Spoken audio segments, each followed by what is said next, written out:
Now, the South African Local Government Association has urged that the 45% of municipalities with poor audit results to get their acts together. In the 2021-2022 fiscal year, just 38 of 257 municipalities received clean audits. But to discuss this dismal performance even further, I'm now joined by Group Chief Advisor at Ntiyiso Consulting. That's Miyelani Holeni joining me this morning. Thank you so much, Miyelani. Good morning to you. Good morning to Melo, and good morning to the viewers. Absolutely. Surprised at all by these results? Well, I think it's been coming. We've seen a state of local government progressively, annually declining, and all because of the fact that if you understand the capacity that is required within local government, it's huge capacity.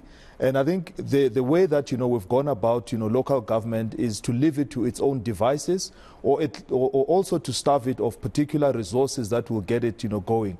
But the big issue here is the organizational-wide issues within municipalities and the sector as a whole, where we're seeing that the sector needs to play a greater role, or at least needs greater support, as opposed to leaving it to the end of where the financial statements are released and the audits are released, and then we criticize, the sector. So I think there's more that needs to be done, and particularly from an accountability point of view, from a governance point of view, from a skills point of view, as well as making sure that there's money going into the sector to support critical programs. Yeah, let's delve more into that, because, before our conversation, we've spoken off air about how oftentimes when we see these results, we focus more on the financial part, the financial performance of municipalities, but there are also other moving parts that we have to take into consideration. You mentioned governance as one of them.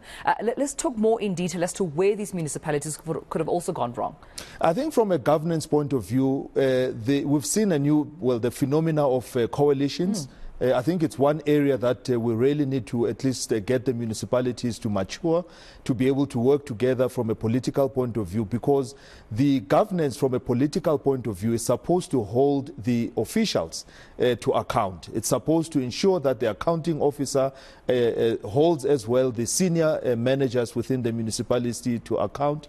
But there's also the issue of committees that are supposed to be overseeing particular functions that should be there within the municipality. So if we look at the ecosystem that the AG espouses, and we also look at the fact that there are particular key committees, functions that must be undertaken. So it means that the accountability that is there must be enforced throughout, and that is the first issue within there. Because if you take the passing of budgets must be passed with everyone understanding what is going to be delivered at the end of the day. Right. If there is any items that are going to be unfunded within the budgets, there must be particular reasons as to why, but at least there must be also a means to invoke other areas, such as from the National Treasury or from the provincial treasury, to ensure that the budgets are at least funded. But the other side is the raising of revenue, which must be definitely be in place. So the ecosystem, in terms of the moving parts from a governance point of view, each one within the ecosystem must be able to hold the other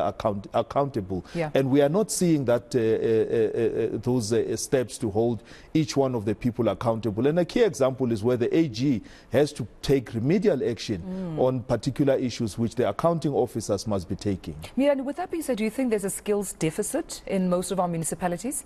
I think we've been talking about it, and perhaps this is maybe the time that everyone who needs to hear it and take it to heart and take action must at least hear the statement. There is a huge skills deficit within municipalities. There's also been a flight of skills out of municipalities. With each changing administration, you find that there are people whose contracts expire and they look for greener pastures, or at least are uncertain of whether they would be retained. There's a shortage of skills within the financial side, and we'll see that there's a number of vacancies for CFOs who are acting within municipalities, where junior officials, or at least the reportees to the CFO, have to take accountability. There's skills shortages in the technical spheres, which are critical in the expenditure of large budgets, especially around the CAPEX as well as the OPEX for maintenance. And we've seen that the maintenance of infrastructure has gone down. So across the municipalities, we can say there is a huge deficit of skills that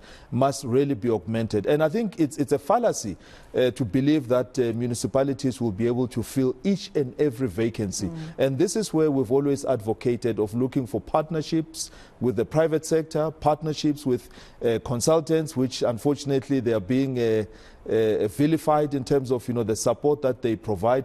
But across the board, we need to look at a cooperative governance model that supports local government from provincial to national, as well as state-owned entities that should not be pointing fingers and attaching the accounts of certain municipalities when there are problems with arrears. I mean, we're not only having this conversation because of the numbers, even though the AG said billions in wasteful and fruitless expenditure has been detected in most of these municipalities, but because if the ecosystem is flawed, it has a knock-on effect on residents, on service delivery. Let's talk about the significance of that and how it can negatively impact South Africans. Yeah, so I think we must take a step back and look at the local government paper, a white paper, essentially the paper that enacted local government as we have it. I think we must admit that the assumptions that were made, 25 odd years ago or 30 odd years ago have significantly changed.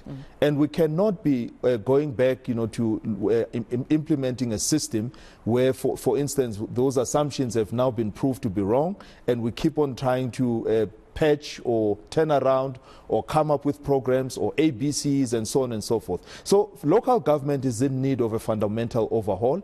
I think we've learned a lot of things in the past 25 years that we can actually start afresh. We can at least be able to look at the governance factors and areas, and we can also understand that a local government or a municipality is actually a business within government. And I think those are some of the key things that are there. And if those factors are not taken into account, it means there's a breakdown from a financial point of view. Municipalities are not able to raise the revenue that they are supposed to be raising. There's a shortfall in terms of the equitable share from National Treasury. Indigents are growing because of the unemployment and the failing economy, and a host of other things which then get to a point where we see potholes and we wonder why we are seeing those potholes. So I think the issue of the governance within the entire space and the assumptions of the local government white paper, I think it's something that calls for a big discussion and an urgent discussion, because we will not change municipalities by keeping on auditing and putting the reports that are coming out. Yes, it's great because we've done a symptoms or a diagnosis of what is wrong. Now it's time to at least act in a more resolute way. And I'm glad you mentioned the word act, because in my last question to you, I would ask for those municipalities that didn't receive their clean audits, where do they begin?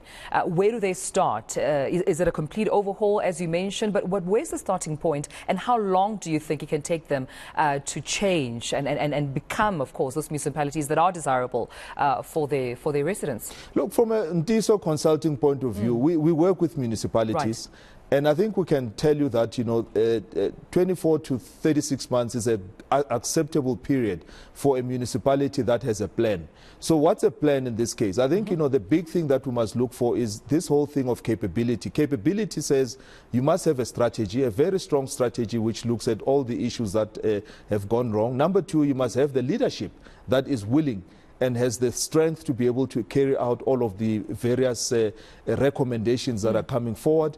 You also must look at a service delivery operating model, which is very different to the current models that are being implemented. So those three key things in terms of analyzing where things have gone wrong, and of course to have a very strong financial capability. One of the things that we as a sector do not do well is to just use a bank for banking services. Banks also can support municipalities. Consultants that are at least add value can support municipalities. So I think it's those three key areas which we need to zero in on and get the parties that are supposed to be supporting municipalities to have a conversation across the board, and then we can see at least a strategy that drives changes within municipalities, and at least then overhauling of the local government white paper, which we've been speaking about for quite some time now. I appreciate you speaking to me about this, Miyelani. Thank you so much for making time for us once you're on eNCA, talking about, of course, the 38 out of 257 municipalities receiving a clean audit. A lot can still be done, but Miyelani is saying that it is possible. It needs strong leadership and a very strong strategy, of course, to back those municipalities. And in a matter of months, of course, that would be possible. That is Miyelani Holeni, Group Chief Advisor at Ntiyiso Consulting.